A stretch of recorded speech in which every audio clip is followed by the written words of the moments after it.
무슨 수를 쓰더라도 반드시 붙잡아오라. 2019년 11월 김정은을 분노하게 만든 일가족 탈북 사건이 터졌습니다. 북한은 평소 고위 간부의 탈북 사실을 감추기에 급급하지만 이번만큼은 달랐습니다. 전례 없이 중국과 러시아 정보 당국에까지 지원을 요청하며 온 힘을 다해 추격에 나섰습니다. 이 가족이 국경을 넘기 위해 사용한 방식이 너무나 충격적이었기 때문입니다.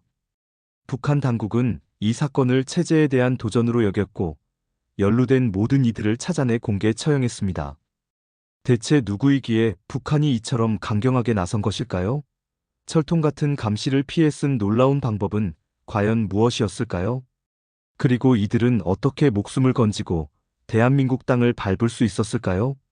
그 어디에서도 들을 수 없었던 한 가족의 절박한 탈출기, 지금부터 들려드립니다.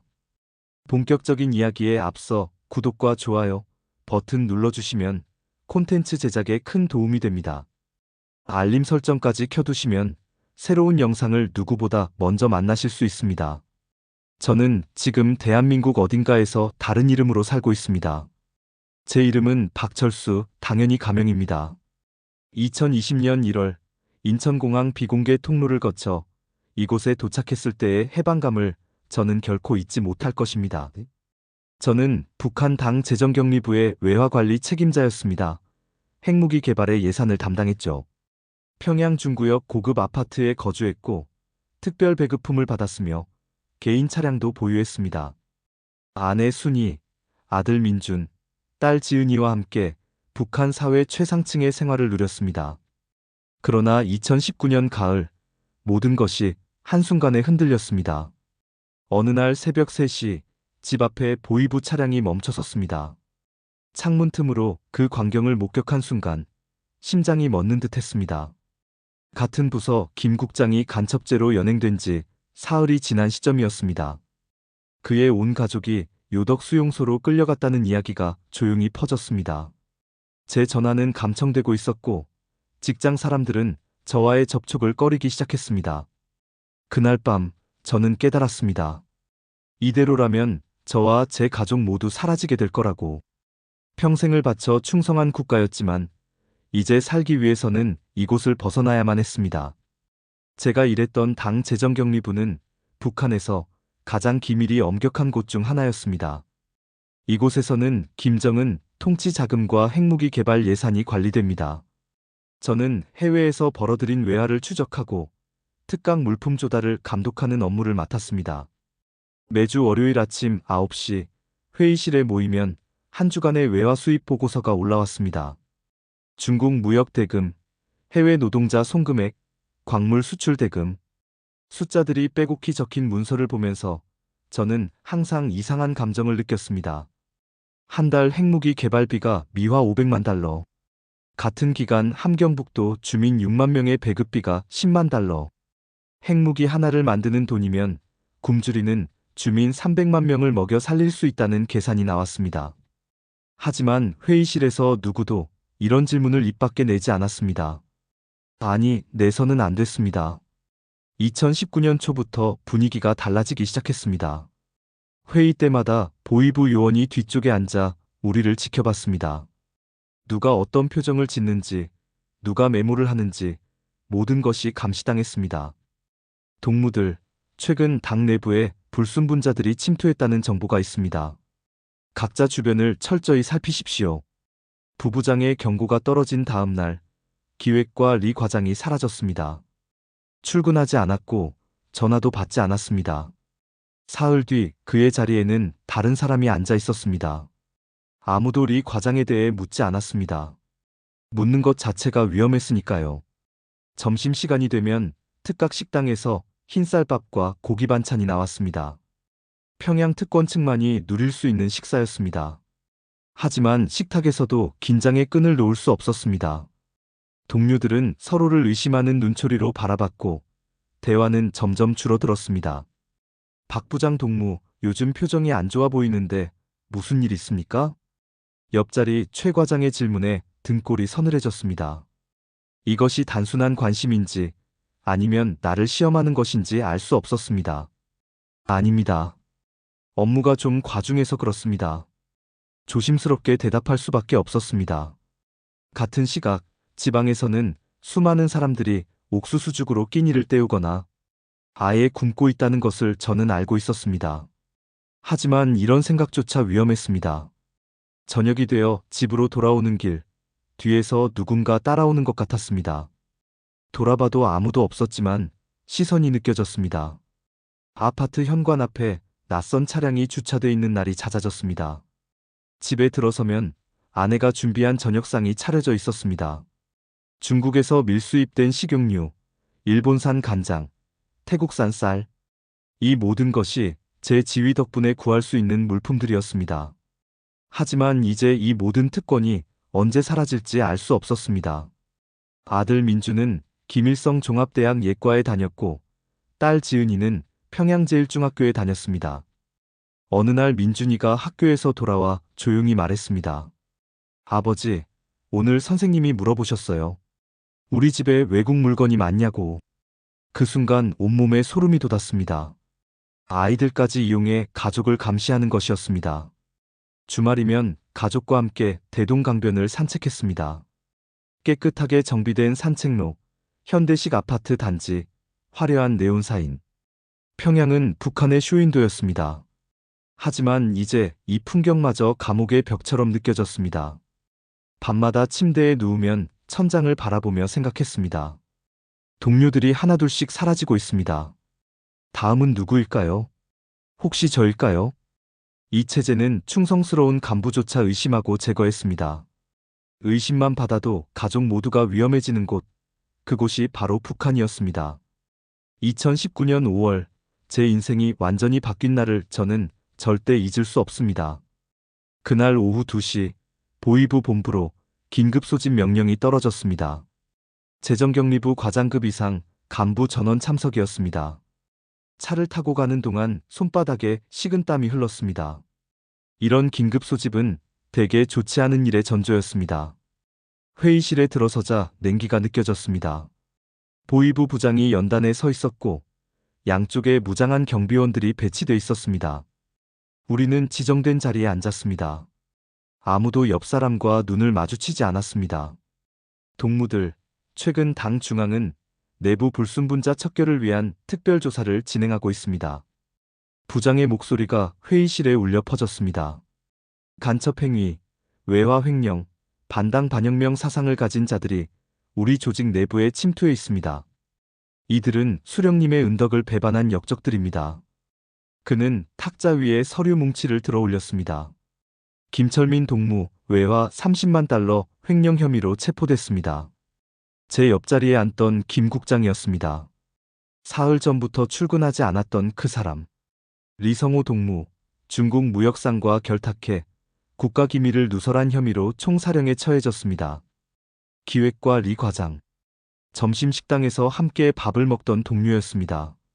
이미 죽었다는 말에 등골이 서늘해졌습니다.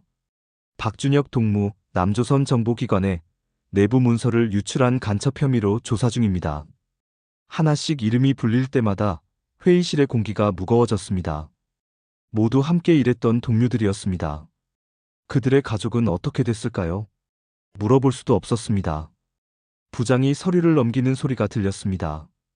그리고 잠시 멈췄습니다. 이 외에도 조사 대상자가 더 있습니다. 아직 확정은 아니지만 의심되는 동무들의 명단입니다. 제 심장이 2배 빠르게 뛰기 시작했습니다. 부장이 서류를 내려놓는 순간 페이지가 넘어가면서 다음 장의 일부가 보였습니다. 세 번째 줄, 희미하게 보이는 글자. 박철. 제 이름이었습니다. 순간 머릿속이 하얘졌습니다. 회의실이 빙글빙글 돌아가는 것 같았습니다. 부장의 목소리가 멀리서 들려왔습니다. 동무들은 각자 주변을 철저히 감시하고 수상한 움직임이 있으면 즉시 보고하십시오. 혁명은 배신자를 절대 용서하지 않습니다. 회의가 끝나고 밖으로 나왔을 때 다리에 힘이 풀려 비틀거렸습니다.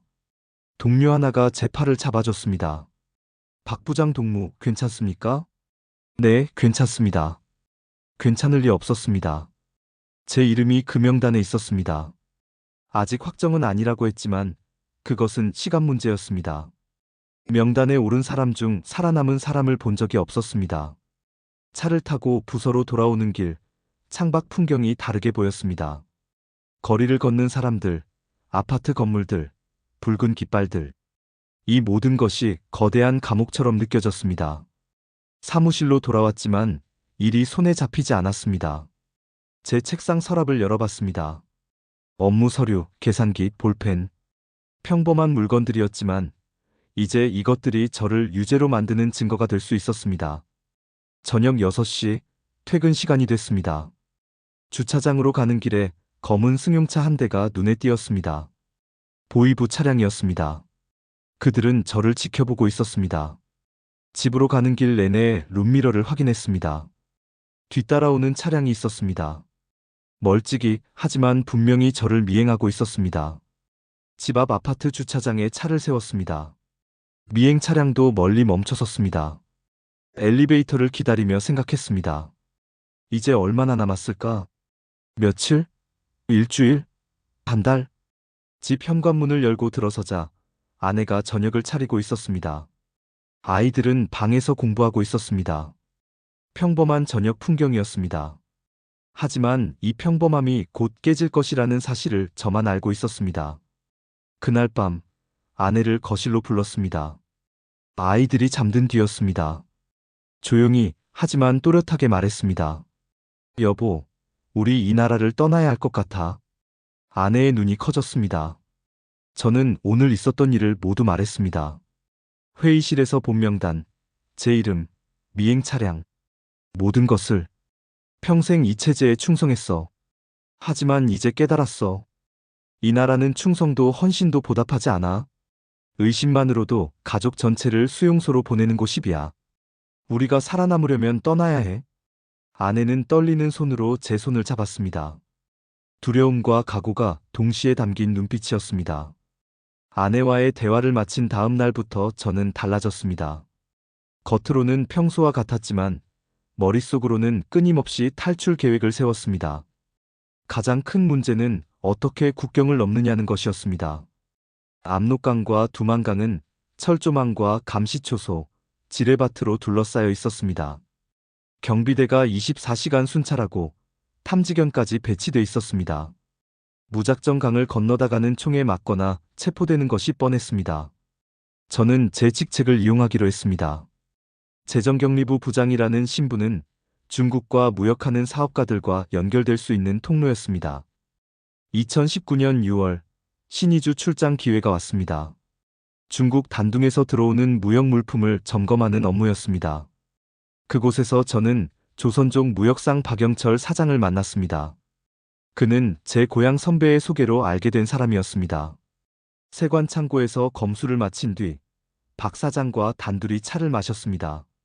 주변에 아무도 없는 것을 확인한 뒤 조심스럽게 말을 꺼냈습니다.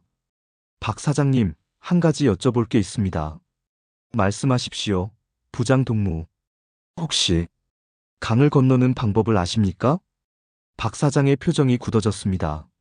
한참 동안 저를 바라보더니 천천히 입을 열었습니다. 무슨 말씀이신지 모르겠습니다. 예상했던 반응이었습니다. 저는 품속에서 미화 1,000달러를 꺼내 탁자 밑으로 밀었습니다. 박 사장님, 저는 진심입니다. 제 가족의 목숨이 달린 문제입니다. 긴 침묵이 흘렀습니다. 박 사장이 돈을 주머니에 넣으며 낮은 목소리로 말했습니다. 일주일 뒤 다시 연락하겠습니다. 일주일은 영원처럼 길었습니다. 출근길마다 오늘 체포되는 건 아닐까 두려웠습니다. 회의 시간마다 제 이름이 불리는 건 아닐까 조마조마했습니다. 마침내 박 사장에게서 연락이 왔습니다. 신의주에서 다시 만났습니다. 브로커를 소개해드리겠습니다. 1인당 1만 달러입니다. 내 식구면 4만 달러입니다.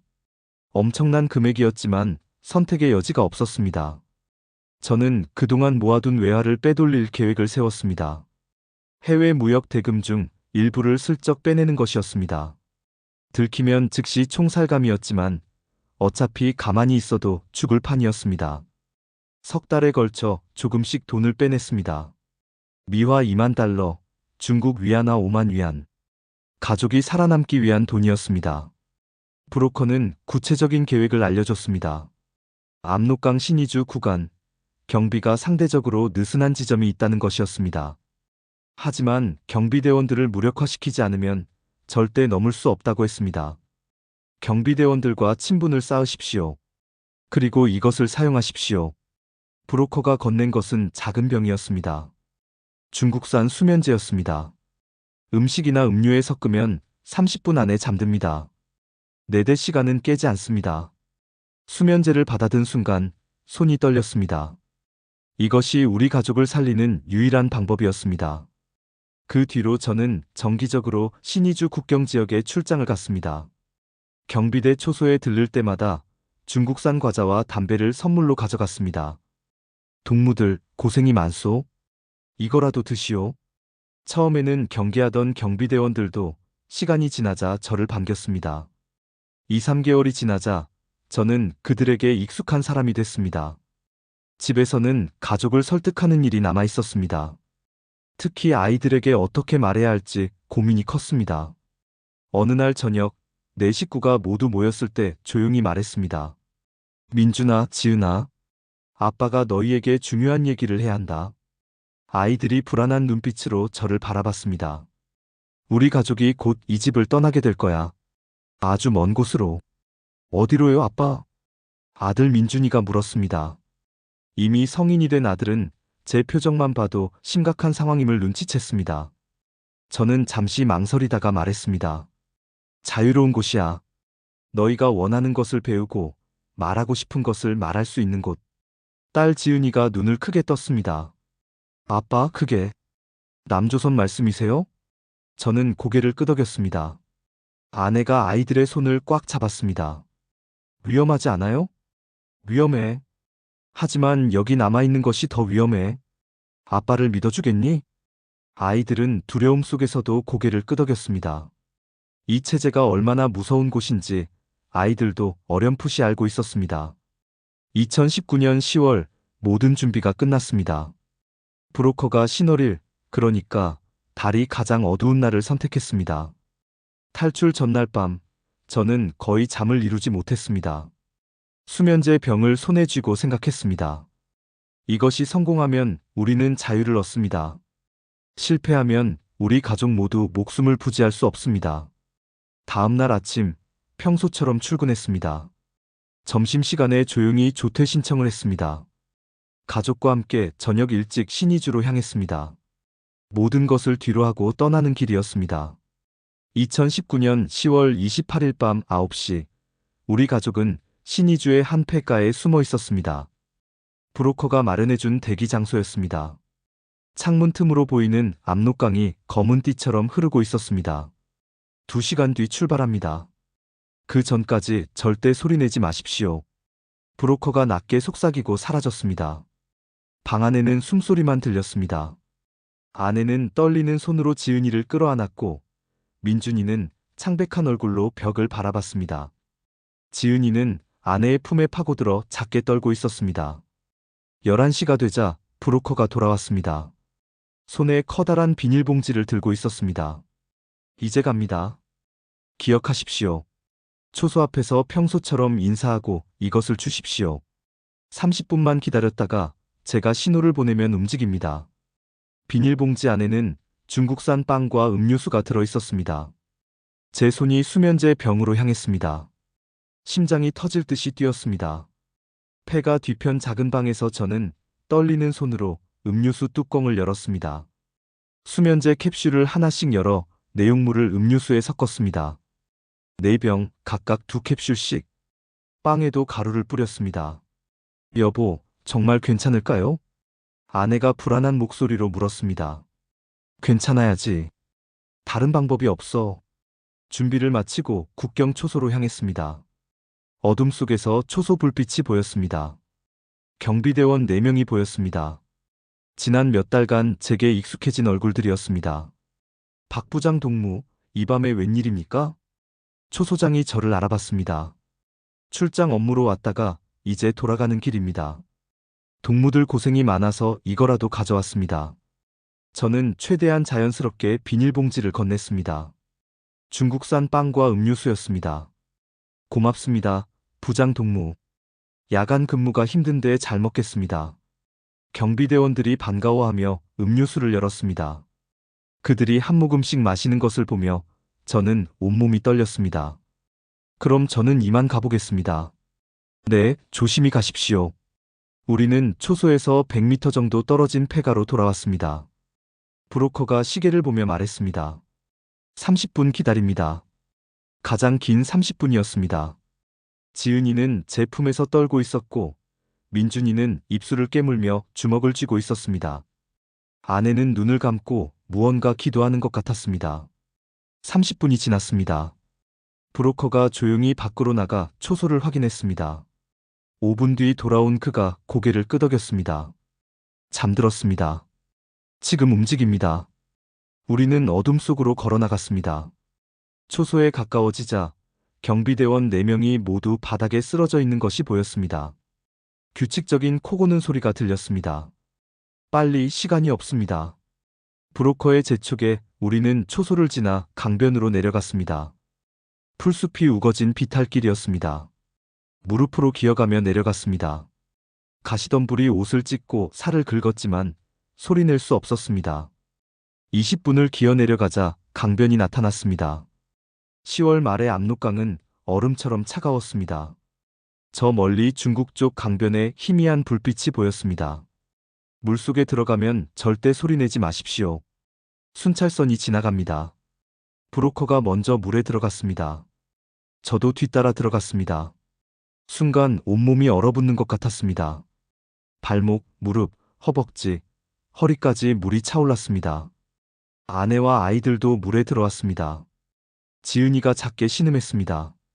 차가운 물에 몸이 마비되는 것 같았습니다. 지은아, 조금만 참아. 곧 도착한다. 제가 지은이의 손을 잡았습니다. 얼음장 같은 작은 손이었습니다.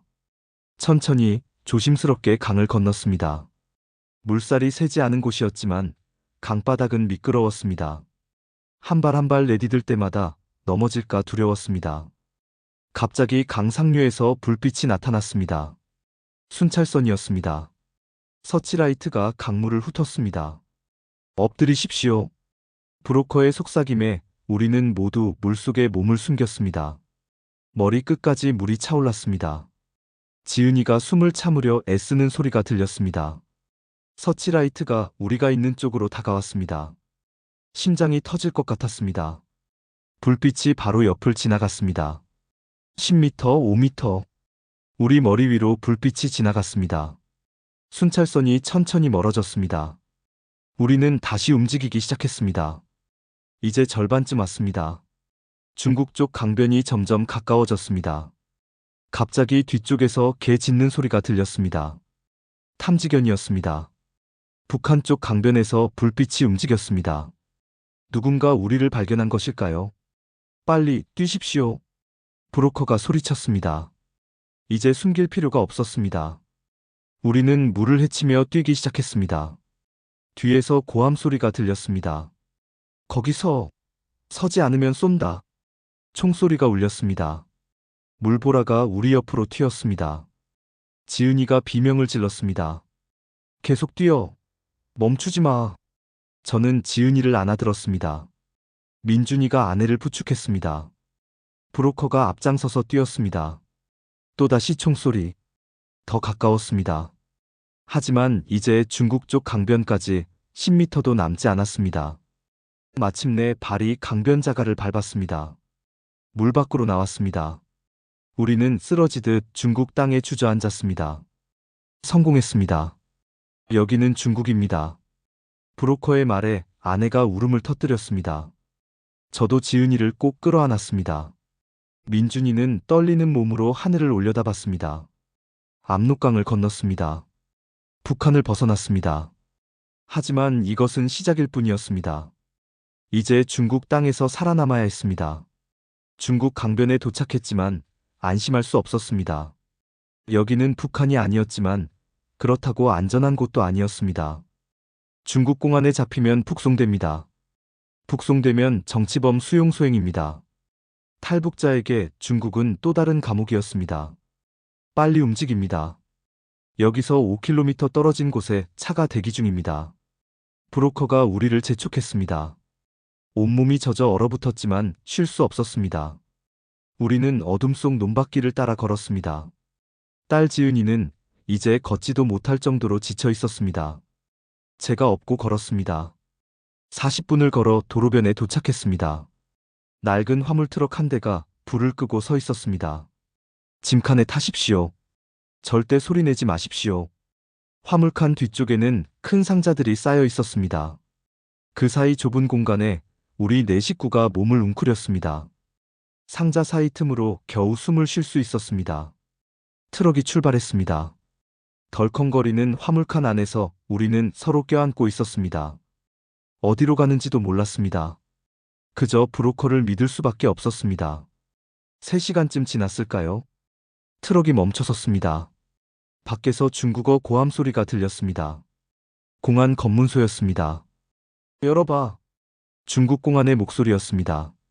화물칸 문이 열리는 소리가 들렸습니다. 손전등 불빛이 상자 사이를 비쳤습니다. 우리는 숨도 쉬지 않았습니다. 지은이가 입을 막고 온몸을 떨었습니다. 뭘 실었어? 의류 제품입니다. 단둥에서 선양으로 가는 길입니다. 운전사가 대답했습니다. 침묵이 흘렀습니다. 영원처럼 긴 침묵이었습니다. 공안이 화물칸 문을 닫았습니다. 트럭이 다시 출발했습니다. 그제야 우리는 숨을 내쉬었습니다. 아내가 조용히 흐느꼈습니다. 화물칸 안에서 6시간을 더 갔습니다. 질식할 것 같았습니다. 좁은 공간에서 움직일 수도 없었고 화장실도 갈 수 없었습니다. 지은이는 결국 실신했습니다. 트럭이 멈춰섰을 때는 이미 다음 날 아침이었습니다. 화물칸 문이 열렸습니다. 내리십시오. 선양입니다. 우리는 비틀거리며 내렸습니다. 다리에 힘이 하나도 없었습니다. 브로커가 우리를 낡은 여관으로 데려갔습니다. 이틀 동안 여기 숨어 계십시오. 절대 밖에 나가지 마십시오. 여관방 안에서 우리는 처음으로 젖은 옷을 벗었습니다. 아내의 다리에 큰 멍이 들어 있었습니다. 강을 건널 때 다친 것이었습니다. 제대로 치료도 받을 수 없었습니다.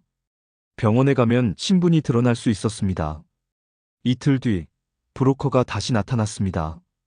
베이징으로 이동합니다. 기차를 탈 겁니다. 한족 행세를 하십시오. 위조 신분증이 준비돼 있었습니다. 저는 랴오닝성 출신 사업가가 됐습니다. 기차역에서 공안들이 순찰하고 있었습니다. 심장이 터질 듯 뛰었지만 최대한 평온한 표정을 지었습니다. 신분증. 공안이 손을 내밀었습니다. 저는 최대한 떨지 않으려 노력하며 신분증을 건넸습니다. 공안이 한참 쳐다봤습니다. 컴퓨터에 입력했습니다. 10초가 1분처럼 느껴졌습니다. 통과. 간신히 통과했습니다. 기차에 올라 좌석에 앉았을 때 식은땀이 등을 타고 흘렀습니다. 베이징까지 12시간이 걸렸습니다. 기차 안에서도 긴장을 늦출 수 없었습니다. 옆 사람이 중국어로 말을 걸까봐 두려웠습니다. 민준이는 중국어를 조금 할 줄 알았지만 우리는 모두 침묵했습니다. 베이징에 도착한 뒤 또 다른 안가로 이동했습니다. 창고를 개조한 숙소였습니다. 그곳에서 일주일을 숨어 지냈습니다. 브로커가 다음 단계를 준비한다고 했습니다. 이제 라오스로 갑니다. 위조 여권으로 비행기를 탑니다. 위조 여권을 받았습니다. 한족 이름이 적혀 있었습니다. 사진은 우리 얼굴이었지만 이름은 낯선 중국 이름이었습니다. 베이징 공항에서 라오스행 비행기에 탔습니다. 출국 심사대를 통과할 때가 가장 위험한 순간이었습니다. 입국 심사관이 여권을 보며 제 얼굴을 번갈아 쳐다봤습니다. 여행 목적이 뭡니까? 관광입니다. 중국어 발음이 어색했지만 어쩔 수 없었습니다. 심사관이 의심스러운 눈빛으로 저를 봤습니다. 그러다 도장을 찍었습니다. 다음. 우리는 간신히 출국했습니다. 비행기에 올랐습니다. 이륙할 때까지 누군가 우리를 끌어내릴까봐 두려웠습니다. 비행기가 하늘로 떠올랐을 때 아내가 제 손을 꽉 잡았습니다. 라오스 비엔티안에 도착했습니다. 하지만 여기서도 안심할 수 없었습니다. 라오스에서 한국까지 가는 마지막 관문이 남아 있었습니다. 현지 브로커가 우리를 맞았습니다. 태국 국경까지 걸어가야 해요. 밤에 산길로 이동합니다. 그날 밤 11시, 우리는 다시 어둠 속으로 걸어 들어갔습니다. 라오스와 태국 국경 사이의 밀림 산길이었습니다. 가이드가 손전등 하나로 앞장섰습니다. 12시간을 걸었습니다. 밤새도록 산길을 오르고 내렸습니다. 벌레가 물어뜯었고 가시덤불이 옷을 찢었습니다. 지은이는 제 등에 엎여 있었고 아내는 다리를 절뚝이며 걸었습니다. 민준이도 탈진 직전이었습니다. 다음 날 아침 7시, 마침내 태국 국경 마을에 도착했습니다. 모두 바닥에 쓰러졌습니다. 더 이상 한 발짝도 걸을 수 없었습니다. 여기서 이틀 정도 쉬세요. 그 다음 한국 대사관에 연락하면 됩니다. 브로커의 말에 저는 고개를 끄덕였습니다. 중국을 떠나 라오스를 거쳐 태국까지 왔습니다. 이제 한 걸음만 더 가면 한국이었습니다. 태국 국경 마을에서 이틀을 쉬었습니다. 처음으로 제대로 잠을 잤습니다. 브로커가 약국에서 소독약과 붕대를 사왔고 아내의 다리를 치료할 수 있었습니다. 지은이도 많이 회복됐습니다. 사흘째 되는 날, 브로커가 휴대전화를 건넸습니다. 방콕 한국 대사관 번호입니다. 전화하십시오. 떨리는 손으로 번호를 눌렀습니다. 신호음이 울렸습니다. 한 번, 두 번, 세 번. 대한민국 대사관입니다. 한국어였습니다. 그 순간 눈물이 쏟아졌습니다. 태어나서 처음 듣는 남한 사람의 목소리였습니다. 저희는 북한에서 온 탈북민입니다. 도와주십시오. 목소리가 떨렸습니다. 상담원이 침착하게 말했습니다. 위치가 어디십니까? 지금 몇 명이십니까? 저는 상황을 설명했습니다. 가족 4명, 태국 북부 국경마을, 중국을 거쳐왔다고. 상담원이 말했습니다. 현지 경찰서로 가십시오. 탈북민 신분을 밝히고 보호를 요청하십시오. 대사관에서 즉시 조치하겠습니다. 전화를 끊고 우리는 경찰서로 향했습니다.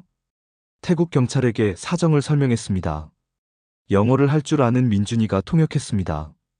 경찰은 우리를 보호시설로 안내했습니다. 이틀 뒤 한국 대사관 직원이 왔습니다. 정장을 입은 30대 남성이었습니다. 그가 한국말로 말했습니다. 고생 많으셨습니다. 이제 안전합니다. 그 말에 아내가 무너져 내리며 울었습니다. 저도 참았던 눈물이 쏟아졌습니다. 민준이와 지은이도 서로 껴안고 울었습니다. 압록강을 건넌 지 28일 만이었습니다. 일주일 동안 태국에서 서류 작업을 했습니다. 신원 확인, 탈북 경위 조사, 건강 검진. 대사관 직원들이 모든 것을 도왔습니다.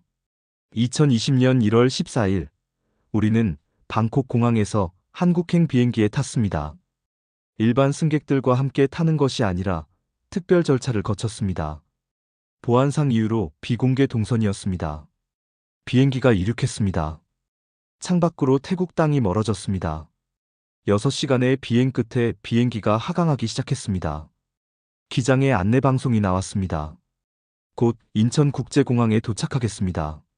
인천, 대한민국, 자유. 그 단어들이 가슴속에서 울렸습니다. 비행기가 착륙했습니다. 일반 승객들이 모두 내린 뒤 우리가 마지막으로 내렸습니다. 공항 직원이 우리를 비공개 통로로 안내했습니다. 일반인들 눈에 띄지 않는 곳이었습니다. 통로를 지나 작은 방으로 들어갔습니다. 그곳에 2명의 정장 차림 남성이 기다리고 있었습니다. 국가정보원입니다. 환영합니다. 그들은 신분증을 보여줬습니다. 국정원. 북한에서는 두려움의 대상이었던 남한 정보기관이었습니다. 하지만 여기서는 우리를 보호해주는 사람들이었습니다. 앞으로 3주 동안 조사를 받으시게 됩니다. 협조해 주십시오. 우리는 국정원 시설로 이동했습니다. 서울 외곽의 한적한 건물이었습니다. 그곳에서 집중조사가 시작됐습니다. 매일 오전 9시부터 오후 5시까지 조사를 받았습니다. 신원 확인, 탈북 경위, 북한에서의 생활, 직장에서의 업무, 모든 것을 상세히 물었습니다. 당 재정격리부에서 구체적으로 어떤 일을 하셨습니까? 외화 관리와 특강 물품 조달을 담당했습니다. 김정은 통치 자금에 대해 아는 것을 말씀해 주십시오. 저는 알고 있는 모든 것을 말했습니다. 비밀 계좌의 위치, 자금 흐름, 해외 송금 경로, 핵무기 개발비가 어떻게 조달되는지, 제재를 우회하는 방법이 무엇인지. 조사관들은 제 증언을 꼼꼼히 기록했습니다. 박 선생님의 증언은 매우 중요한 정보입니다. 대북 정책 수립에 큰 도움이 될 것입니다. 3주일간의 조사가 끝났습니다. 우리는 경기도 안성에 있는 하나원으로 이동했습니다. 하나원에서는 석 달 동안 교육을 받았습니다. 대한민국에서 살아가는 방법을 배우는 곳이었습니다. 첫 주는 법률 교육이었습니다. 대한민국 헌법, 민주주의, 인권, 법치주의. 북한에서는 상상할 수 없었던 개념들이었습니다. 여러분은 이제 자유로운 대한민국 국민입니다. 누구도 여러분의 생각과 말을 통제할 수 없습니다. 강사의 말에 가슴이 뭉클했습니다. 두 번째 주는 경제교육이었습니다. 시장경제, 금융, 은행 계좌 개설, 신용카드 사용법. 모든 것이 낯설었습니다. 이게 체크카드입니다. 이 카드로 물건을 살 수 있습니다. 신기했습니다. 카드 하나로 물건을 산다는 것이. 세 번째 주는 직업교육이었습니다. 이력서 쓰는 법, 면접 보는 법, 직장 예절. 남한 사회에 적응하기 위한 실용적 교육이었습니다. 그 사이 가족들도 각자의 시간을 보냈습니다. 아내는 병원에서 다리 치료를 받았습니다. 엑스레이를 찍고 물리치료를 받았습니다. 북한에서는 꿈도 꿀 수 없었던 의료 혜택이었습니다. 민준이는 대학 진학 상담을 받았습니다. 대한민국에서는 탈북 청소년에게 특별 전형이 있었습니다. 민준이는 경영학을 공부하고 싶다고 했습니다. 지은이는 중학교 편입 준비를 했습니다.